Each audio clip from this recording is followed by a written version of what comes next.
아멘. 아름다운 찬양을 하나님께 드림으로 너무 감사를 드립니다. 주님을 영원토록 찬양하는 그런 멋진 우리 찬양대원들 되시기를 주님의 이름으로 축원드립니다. 평생 우리 하나님 찬양하는 것을 정말 생명 걸고 지키는 그런 찬양대가 되었으면 좋겠습니다. 지난 한 주간 여러분 잘 보내셨습니까? 지난 한 주간 하나님의 은혜 가운데 잘 지내셨죠? 자, 이제 좀 신나게 아침에 날씨가 너무 좋고 정말 화창하고 또 춥지도 않고 덥지도 않고 약간 쌀랑한 그런 날씨입니다. 그럴 때 활기를 가지고 한번 대답을 해보시기 바랍니다. 여러분, 지난 한 주간 예스맨으로 사셨습니까? 예. 그리스도 안에서의 예스맨으로 사신 줄 믿습니다. 하나님께서 찬양하라 하시니 찬양 예스, 예, 찬양합니다. 하나님께서 기도하라 하셔서 예, 아멘, 할렐루야, 예스 하고 기도했습니다. 또 봉사하라 하셔서 하나님께서 봉사하라 하셔서 예스 하고 하나님 앞에 봉사했습니다. 그렇게 사신 분들이 바로 하나님 안에서의 예스맨이고 그분들이 바로 우리들인 줄 믿습니다. 아멘. 예. 주님 안에서의 긍정적인, 정말 무조건 긍정했던, 무조건 예수했던 그 호세아, 여러분 기억나시죠? 그 호세아를 담기 원하는 그런 것이었는데 그 호세아가 결국은 예수 그리스도의 전형이 되었다는 사실을 우리는 또한 기억합니다. 단순히 긍정적인 사고, 적극적인 사고를 통해서 세상에서 한번 성공해 보겠습니다. 세상의 성공을 꿈꾸는 세상의 예스맨이 아니라 정말 하나님 나라에서 하나님 안에서의 하나님의 예스맨이 되기를 원했습니다. 그런 우리 모두가 될 줄을 믿습니다. 자, 정말 날씨가 완연한 가을 날씨입니다. 가을이 되면 여러분 마음은 좀 어떠신지요? 여러분 마음은 가을이나 여름이나 봄이나 똑같습니까? 아니면 가을이 되니 바람이, 시원한 바람이 탁 불고 그러니 완행열차 타고 어디 춘천, 한국 같으면 춘천 이 행으로 이렇게 가는 먼 곳 어디론가 멀리 떠나고 싶고, 또는 갑자기 누군가가 그리워진다거나 그런 증세가, 그런 현상이 나타나신 분이 혹시 있으십니까? 전형적인 가을병입니다. 가을병. 이 가을병인데 세상에 정말 얼마나 팽팽 돌아가고 세상에 지금 무슨 소리를 하고 있느냐, 세상이 얼마나 바쁜 세상에 그런 시대에 가을병 타령하느냐 하는 것도 분도 계시겠지만, 가을을 만약에 탄다 또는 가을을 이렇게 느낀다는 것은 분명히 그분은 계절을 느끼고 있다는 것입니다. 계절의 변화를 피부로 느끼고 있는 사람들입니다. 근데 계절의 변화는 우리가 사람이 반드시 느껴야 하는 것입니다. 사람은 계절의 변화를 느끼며 살아야 합니다. 근데 안타깝게도 현대는 이 계절의 변화를 좀 느끼지 못하도록, 아니면 또 거꾸로 가도록 그렇게 만드는 경향이 있습니다. 보통 많은 사람들이 대부분의 직장에서, 사무실에서 만약에 하루를 대부분을 보낸다 그러면은 그 사무실의 환경은 거의 대부분 바깥과는 반대일 것입니다. 바깥이 더운 여름철에는 에어컨을 틀어 놔서 이렇게 반팔이 아니라 정말 이 긴 소매를 입어야 되는 그런 곳에서 지내야 되는 경우도 있고, 또 거꾸로 겨울날에, 추운 겨울날에 너무 히르를 정말 많이 들어서 반팔을 입어야 이제 일을 할 수 있고 지낼 수 있는 그런 환경도 있습니다. 그것은 자연과 시대에 사실은 어긋나는 것임이 분명합니다. 우리가 당연히 추우니까 당연히 히르도 필요하고 에어컨도 필요하지만 또 그 시대에, 그 시기에 맞는 더위도 경험하고 추위도 경험하고 따뜻함도 경험하고 쌀랑한 공기도 이렇게 경험해야 하는 그런 삶이 바로 하나님께서 우리 자연을 우리에게 주셨고 그 속에서 살아가는 인간들의 모습이 아닌가 합니다. 자, 그래서 이번 가을에는 특별히 가을을 더욱더 만끽하시기 바랍니다. 아무리 바빠도 정말 잠시 눈을 들어서 하늘을 보면 푸른 하늘이 있습니다.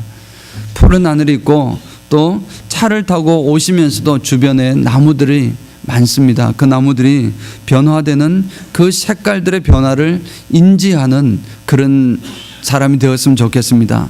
특별히 썬데이에 주일에 교회에 나올 때는 이렇게 차를 타고 오면 매주마다 이렇게 바뀌어지는 이 나뭇잎의 색깔이 확연하게 느낄 수가 있습니다. 그런 변화되는 모습 가운데서 야, 정말 하나님 살아계시는구나. 하나님께서는 여전히 우리 생각과는 달리 우리 생각에는 안 계신 것처럼 보이지만 결국 하나님께서는 우주 만물을 지금도 통치하고 계시고 운행하고 계시는구나. 그 가운데 인간들의 실수와 잘못된 자연 훼손 등을 통해서 많은 이상 기온들이 나타남에 보면서 하나님이 하신 일이 얼마나 위대한 일이신지를 그렇게 다시 한번 느끼는 그런 우리가 되기를 원합니다. 하나님께서 가을을 주시고 시대의 변화를 주신 것은 우리로 하여금 느끼며 깨달으며 하나님의 살아계심을 깨달으며 살아라고 주신 줄을 믿습니다. 그래서 이번 가을에 특별히 가을을 만끽하면서 점점 더 이 단풍색으로 변화되어가는 그 모습을 즐기면서 그러면서 주님의 솜씨를 한번 감상해 보시고 한번 노래해 보시기 바랍니다. 주님은 정말 섬세하시군요. 이 변화되는 모습을 보며 주님 정말 섬세하신 분이십니다. 주님 참 놀랍습니다. 이런 멋진 자연을 주셔서 너무 감사합니다. 그런 고백과 감탄을 하시는 그런 멋진 가을이 되시기를 원합니다. 왜 그런지는 모르겠지만 봄은 여성의 계절이라고 가을은 남성의 계절이라고 합니다. 그래서 그런지 신사의 품격이라는 드라마가 생각이 났습니다. 신사의 품격은 제가 직접 이렇게 보진 못했지만 한 몇 카트를 보았기 때문에 보면 장동건 영화 배우 장동건이 나와서 이렇게 포스터에 딱 있는 걸 보았는데 너무 멋있고 여러분 정말 멋있잖아요. 그래서 이 내용이 분명히 제목도 너무 멋있고 그 내용도 분명히 신사는 품위와 품격이 있어야지 아마 그런 내용이 아닐까 그렇게 생각을 해보았습니다. 물론 이 영화 배우의 멋진 외모로 풍기는 그러한 외모에서 풍기는 신사의 품격도 있지만 그 내면에서 나오는 품격이 더 중요한 것 같은 생각이 들었습니다. 그때의 신사에게도 품격이 있는데 우리 그리스도인에게도 품격이 있다. 그리스도인에게 품격이 있다면 과연 어떤 품격일까? 어떻게 보여질까? 나는 그리스도인인데 나는 또 어떻게 사람들이 저분은 참 품위가 있다. 그리스도인의 품격이 있다라고 이야기를 할까 하는 생각에 이르렀습니다. 과연 그리스도인에게서의 품격은 무엇일까요? 성경은 어떤 사람을 품위가 있다 그렇게 표현을 할까요? 그래서 성경을 찾아보았습니다. 품이라는 단어를 찾아보니 성경에는 품이라는 단어를 한 단어도 사용하지 않았습니다. 품격이라는 단어를 또 찾아봤습니다. 역시 품격이라는 단어도 사용되지 않았습니다. 비슷한 단어가 딱 꼭 한 가지가 나오는데 신사적이다라는 표현입니다. 자, 그래서 성경에서도 신사적이라는 표현은 유일하게 한 부분만 나오고 있습니다. 바로 오늘 읽었던 성경에서 나오는 그 본문의 내용입니다. 성경에서 신사적이라는 표현을 받았던 사람들은 베레아 사람들이었습니다. 베레아인들을 성경은 더 신사적이어서라는 표현을 하고 있습니다. 오늘 성경 본문을 보면은 나오는 장소가 데살로니가라는 장소가 있고 그 다음에 베레아라는 장소가 있고 그 베레아에서 또 아테네로 나오는 이런 장소가 있습니다. 이제 사도 바울의 2차 전도 여행이었습니다. 사도 바울의 마음이 정말 전도를 해야 되겠고 또 이전에 방문했던 곳을 다시 격려를 하기 위해서 드디어 안디옥에서 출발을 했습니다.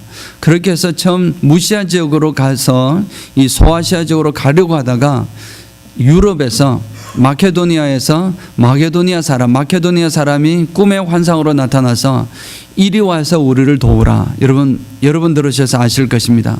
그렇게 환상 중에 이렇게 이야기를 하고 그것이 바울은 성령의 음성인 줄 알고 자신이 계획했던 아시아 쪽이 아니라 유럽 쪽으로 방향을 틀어서 성령의 음성에 순종했던 것입니다.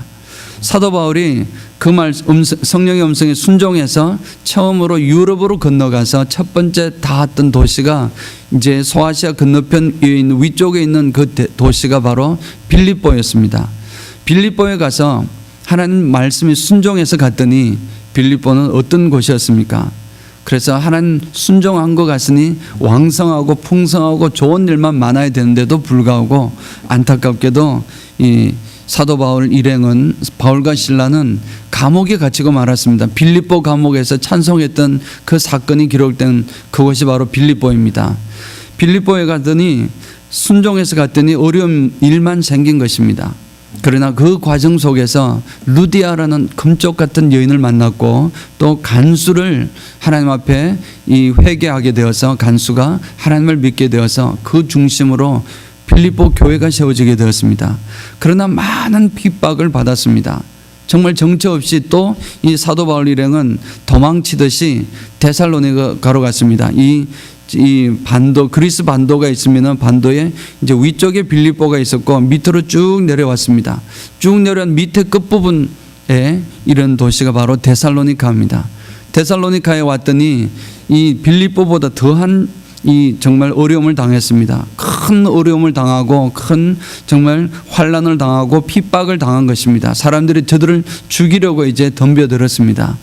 그래서 물론 그 가운데 하나님의 말씀 가운데 예수 믿는 사람들이 생기게 되었습니다. 일부가 생겼지만 많은 사람들에게 사도 바울은 아무리 복음 전거 어느 세상이 자기를 죽인다 해도 하나님 말씀을 증거할 수 있는 능력을 가진 사도 바울이었지만 그래도 마음은 굉장히 스글펐을 것입니다. 안타깝고 피곤하고 힘들고 참 그런 마음으로 어디로 도망을 갔냐면은 베레아로 도망을 갔습니다. 베레아 지역에 와서 역시 이쪽에서도 이제 회당에 들어가서 말씀을 증거를 하는데 또 핍박을 예상을 하고 엄청난 고난을 받을 것을 예상을 했는데 베레아 사람들은 데살로니가 사람들보다 더 신사적이어서 그 말씀을 경청했던 것입니다. 아무리 사도 바울이라지만 정말 아무리 핍박을 받으면서도 말씀을 전가하는 그런 사람이었지만 얼마나 기뻤겠습니까? 너무너무 기뻤을 것입니다. 그 마음에 정말 기쁨이 막 샘솟는 것입니다. 그래서 이 사도 바울이 성경은 표현하기를 베레아에 있는 사람들은 데살로니가에 있는 사람들보다 더 너그러워서, 오늘 너그러워서라고 표현된 그 부분이 바로 옛날 이전 성경에는 더 신사적이어서라고 되어 있었습니다. 더 신사적이어서 간절한 마음으로 말씀을 받고 말씀을 받았던 것입니다. 그리고 이것이 그러한가 아닌가 그러한가 하여 날마다 성경을 상고하여, 그렇게 성경이 표현하고 있습니다. 사도 바울이 이 회당에 와서 유대인들에게 이렇게 말씀을 전거했습니다. 그 유대인들은 분명히 자신들이 그동안 믿고 있던 것과는 전혀 다른 말씀이었습니다. 성경을 믿고 있었고 구약 성경을 가지고 있었지만 구약 성경은 주로 그때까지만 해도 거의 그것밖에 없었습니다. 모세오경, 죄송합니다. 모세오경만 있었습니다. 모세오경 중심으로 말씀이 있었고, 물론 이 서기관이나 이런 사람들에 따라서 말씀을 가지고는 있었지만 사람들에게 전거되는 말씀은 주로 율법의 말씀, 토라였습니다.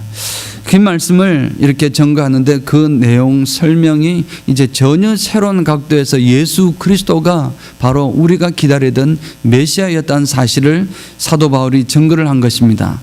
그래서 유대 사람들은 저를 전부 다 핍박을 하고 죽이려 하고 그렇게 했는데, 이 베레아 사람들은 그 말씀을 들었을 때에 마음이 너그러웠습니다. 신사적이었단 말은 마음이 너그러웠습니다. 그래서 정말 나와는 다르고 내가 생각했던 것과는, 그동안 알아왔던 것과는 다른 것이었지만 과연 저 말에 일리가 있는구나 경청을 했던 것입니다. 그래서 말씀을 받고 그렇게 표현을 했습니다. 간절한 마음으로 진짜 그런지 그 말씀을 받고, 그리고 나서 이 말이 참인지 아닌지를 성경 공부를 한 것입니다. 성경을 연구하고 날마다 성경을 상고하여 그 이유가 이것이 그런가 그러한가 하여 그렇게 표현하고 있습니다. 그래서 이 사람들이, 이 베레아 사람들은 성경을 날마다 상고를 하기 시작을 했습니다. 사도 바울의 말씀이 옳았던 것입니다. 거기에다가 성령의 역사가 있었습니다. 그래서 그곳에 바로 베레아의 많은 사람들이 하나님 안으로 들어오게 되었습니다. 예수님을 믿게 되었습니다. 오늘 17장 우리 12절을 보면 그렇게 그 11절 끝에 날마다 성경을 상고함으로 그 중에 믿는 사람이 많고, 이렇게 믿는 사람이 많은 것 표현이 여기에서 처음으로 표현되는 것입니다. 물론 그 이 사도행전 초창기에 나오는 예루살렘에서의 그런 많은 이 부흥의 역사가 있었지만, 이렇게 있었던 것이 또 이 이방에서 와서 처음으로 믿는 사람이 많아졌다는 표현을 하게 되는 것입니다. 그래서 이 베레아 사람들은 정말 사도 바울에게 큰 힘이 되었을 것입니다. 용기를 주었을 것이고, 정말 그들이 말씀을 이렇게 잘 받아들이는 말씀을 보고 그 모습을 보니 얼마나 힘이 나고 즐거웠겠습니까? 물론 그러나 안타깝게도 이 베레아에서 이 사역도 오래가지 못했습니다. 데살로니가 사람들이 그 소식을 들은 것입니다. 베레아에 가서 이 사도 바울 일행이 복음을 전했는데 그곳에서 많은 사람들이 하나님을 믿게 되었더라, 예수 그리스도를 따르는 자가 되었더라는 소문이 데살로니가까지 들렸던 것입니다. 그래서 데살로니가 있는 사람들이, 유대인들이 거기까지 가서 그들을 회방했습니다. 그리고 저들에게 군중을 막 책동하고 그렇게 해서 결국 그곳에서도 쫓겨나게 만들었습니다. 그래야 그가 그 밑을 더 내려간 왼쪽으로 아덴으로 가서 그곳에서 복음을 전가하게 된 것입니다. 자, 우리 이 베레아인들을 통해서 우리는 무엇이 신사적이다, 하나님께서 성경 말씀을 통해서 신사적이라고 표현하셨던 이 신사적이라는 표현을 우리가 생각해 볼 수 있습니다. 신사적이라는 것은 정말 편견에 사로잡히지 않고, 자기의 가지고 있는 아집이나 편견에 사로잡히지 않고 상대방이 말하는 것을 들어주는 사람입니다. 상대방이 말하고 있는 말을 상고하는 것입니다. 그 말씀이 무슨 말씀인지 깊이 한번 그 뜻을 생각을 해보고 그 말씀을 결국 받아들였던 것입니다. 한마디로 무조건 다르다고 그냥 무시하거나 배척하는 것이 아니라, 일단 저들의 마음 자세는 너그럽고 관용적이고 이렇게 더 넓은 마음을 가지고 그것을 받아들이려고 일단 하고 있었던 것입니다. 그래서 성경이 더 너그러워서 간절한 마음으로 말씀을 받고 그렇게 표현을 한 것을 볼 수 있습니다. 사랑하는 성도 여러분, 우리 자신을 한번 생각해 보시기 바랍니다. 우리는 어떤지 모르겠습니다. 우리는 과연 상대방이 나와 다르다고 다른 것에 대해서 어떤 반응을 하고 있습니까? 나와 다른 것에 대해서 어떻게 반응을 하고 있습니까? 나와 다르면 틀렸다고 생각하는 것이 우리의 첫 번째의 혹시 반응이 아닌지 모르겠습니다. 특별히 신앙 색깔에서도 그렇습니다. 신앙은 뜨거운 사람도 있고 방언파도 있고 막 산기도 가서 산기도 가야 제대로 되는 그런 분들도 있고, 성령파도 있고, 또 고요한 가운데 묵상하는 가운데 하나님의 음성을 듣는 사람들도 계시고, 또 철저한 보수파로서 말씀을 전할 때도 큰 소리를 해서도 안 되고, 찬양을 할 때도 절대 절제된 것으로 해야 되고, 하나님 안에서 엄격하게 그 말씀대로 지켜야만 하는 그런 이제 신앙인들도 있습니다. 사람이 다 얼굴이 다르듯이, 사람이 또 얼굴도 같다 하더라도 성격이 다르듯이 사람은 다 각자 다른데, 하나님을 섬기고 하나님을 사랑하는 공통점이 있지만 또 각자 다르게 개성적인 부분이 분명히 있음을 우리는 인정해야 된다는 것입니다. 나의 신앙 컬러와 다르다고 해서 상대방을 무시하면 그것은 곤란합니다.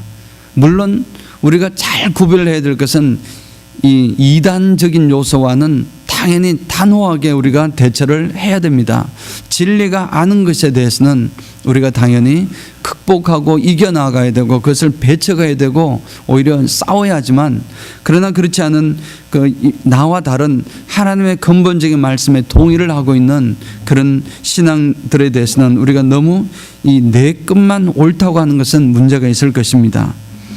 그런데 문제는 또 신앙생활 오래 하신 분들 중에, 물론 오래 하든 짧게 하든 그것이 중요한 것은 아니지만, 특별히 신앙생활을 오래 하신 분들 중에 어렵고 본의 아니게 이 그리스도인의 품격과는 반대 현상이 나타나는 경우가 가끔 있습니다. 그리스도인 품격과는 반대로 오히려 오래 신앙을 가졌던 그런 분들 중에서 무례함이 있는 분들이 가끔 있습니다.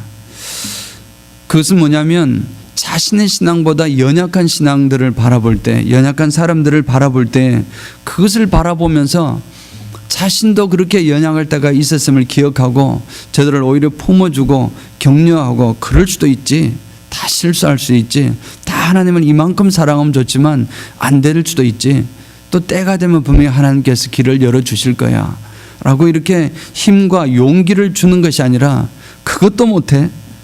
신앙생활을 얼마나 했는데 한다면서 그것도 못해요? 또는 본의 아니게 이제 온전하지 못함에 대해서 책망하고, 이렇게 또 정말 꾸지람을 주는 그런 경향이 자신도 모르게 있는 것입니다. 왜냐하면 자신은 너무나 쉽게 되기 때문입니다. 너무나 쉽게 평생 동안 해왔기 때문에 상관없지만, 그렇지 못한 연약한 사람들이 있는데 그것을 있는 그대로 이제 책망을 하게 된다면은, 만약에 그런 책망 속에서 정말 그것은 우리가 예수 그리스도를 믿는 그리스도인의 정말 성품 중에 정말 이 품격이 드러나는 것이라 하겠습니까? 그것은 품격이 아니라 오히려 무례함을 드러내는 것이라 할 수 있습니다. 오히려 그럴 때에 오히려 그 상대방이 격려를 얻고 용기를 얻어서 다시 한번 일어서서 내가 주를 더욱더 섬겨야 하겠다라는 생각을 가지게 하는 것이 아니라 오히려 좌절하게 만들고, 정말 이제 하지 못하게 만들고, 정말 이 상처가 오히려 되는 그러한 경우가 있다는 것입니다. 오래 믿는 사람들에게 찾아오는 유혹이기도 합니다. 나는 이 정도 잘 되는데 왜 안 된다는 거죠. 그렇게 하는 마음속에 있는 유혹이라 할 수 있습니다. 그러나 우리가 정말 이 베레아 사람들을 한번 생각해 보면, 베레아 사람들은 아마 성경 공부를 그동안도 열심히 했던 사람이었을 것입니다. 하나님 말씀에 대해서 충분히 잘 알고 있었지만, 사도 바울에 대해서 하나님 말씀, 바로 예수 그리스도가 여러분들이 기다리고 계셨던 바로 메시아라는 사실을 증거했을 때에 진짜 그런가 해서 그 말씀을 깊이 연구하고 다시 공부하고 바울과 더불어 이렇게 할 때에 믿는 사람이 많아지게 되었던 것입니다. 그러한 열린 마음이 필요합니다. 우리가 연세가 들수록, 꼭 이 외적인 연세가 아니라 우리가 신앙 연수를 통해서도 그렇고 점점 더 마음이 좁아지는 경향이 있습니다. 좁아지는 것이 아니라 넓어질 수 있는, 예수 그리스도는 이 우주를 하나님께서는 우주를 창조하신 분이시고 그 모두를 포용하시는 분이신데, 우리가 예수 믿는 사람으로서 좁아지면은 그것은 곤란하다는 것입니다. 그런데 한 가지, 그런 신앙적으로 온전하게 세워졌던 이 베레아인들에 대해서 또 좋은 소식이 하나 제가 어떤 간증문을 읽으면서 보았습니다. 성지 순례를 다녀오신 분들 중에 이렇게 간증을 하는 내용인데, 성지 순례를 다녀오신 분들 중에 특별히 이 그리스 쪽으로 이렇게 여행을 했던 그런 사람들은 다 물론 여행을 하니까 친절한 것도 경험했겠지만 다 불친절하고 아주 물가도 비싸고 여러 가지가 힘든 점이 많았다 그럽니다. 그런데 이 베레아의 지역 가서 정말 친절함을 경험하고 너무너무 따뜻함을 경험했다라고 이런 간증들을 보았습니다.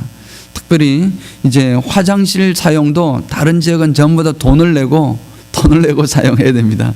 그렇습니까? 유럽 가면 그런가요? 예. 돈을 내고 사용해야 되는데 베레아 지역 가면 공짜로 다 누구든지 와서 사용할 수 있도록 화장실도 이렇게 해놓고, 지나가는 행인들이나 이런 이방인들에게 대해서 이렇게 하는 그런 친절함과 관용이 있었다는 것입니다. 그 말씀을 보고 성경을 하나님 안에서 연구를 하고 하나님 안에서의 관용적인 태도를 가진 사람은 그리스도인으로 우리가 되었습니다. 그렇게 된 그리스도인들은 그 관용이 그대로 세상 사람들에게도 향해야 한다는 것입니다. 그래서 사람들을 향해서 내가 어떤 상대방의 잘못된 부분이나 연약한 부분들을 책망하는 것이 아니라 오히려 격려하고 세워주고 또 그러한 사람들에 대한 친절함이 있어야 되겠다. 관용이 있어야 되겠고 관대함이 있어야 되겠구나. 바로 예수 믿는 사람이 예수 믿는 품격이 과연 무엇일까? 예수 그리스도를 믿는 사람들의 품격은 그리스도를 온전하게 지키는 말씀 안에서의 말씀 안에서의 확고함이 있어야 되겠고 그와 동시에 사람들에 대해서는 아주 친절함과 정말 관용과 이제 그런 이 배품이 있어야 할 것을 보았습니다. 사랑하는 성도 여러분, 오늘 정말 사도 바울을 다시 한번 생각해 봅니다. 사도 바울은 핍박과 정말 여러 가지 말씀을 증거하면서 도망 다니고 또 말씀 증거하고 얼마나 많은 어려움과 그런 피로로 지쳐 있었습니다.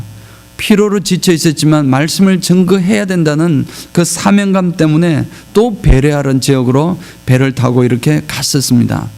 그곳에 가서 또 그렇게 어려움을 생각을 했지만 그 만난 사람들이 신사적이어서 사도 바울은 얼마나 위로가 된지 모릅니다.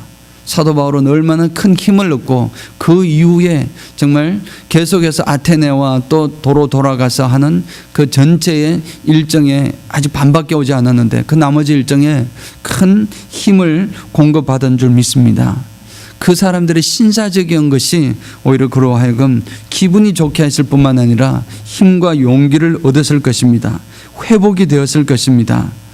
그래서 이 성경이 신사적이다, 그리스도인에게서 신사적이라고 평가하는 것은 진리를 태하는 태도가 좀 마음을 넓혀서 나와 다른 스타일이 있는 분들에 대해서도 관용을 하고 포용하고 결국 하나님 앞에서 더 좋은 것을 제시하고 찾아가는 그런 마음을 가져야 할 것이고, 그리고 상대방에 대해서 존중하고 이제 정말 있는 그대로를 인정해주는 그런 마음을 품어야 할 것이고, 그러한 것에서 성경 공부가 이어져야 하고 결국 예수 그리스도를 확고하게 믿어야 하고, 그러한 관대한 마음을 가지고서 이제 오늘날 베레아인들이 화장실을 무료로 사용하게 하는 것처럼 다른 데는 다 돈을 받고 하는데 이 것처럼 상대방에게 정말 친절을 베풀고 마음의 상처나 좌절감을 주지 않게 하고 오히려 상대방을 깊이 배려하는 그 마음이 바로 그리스도인들의 우리들의 품격이 아닐까 합니다.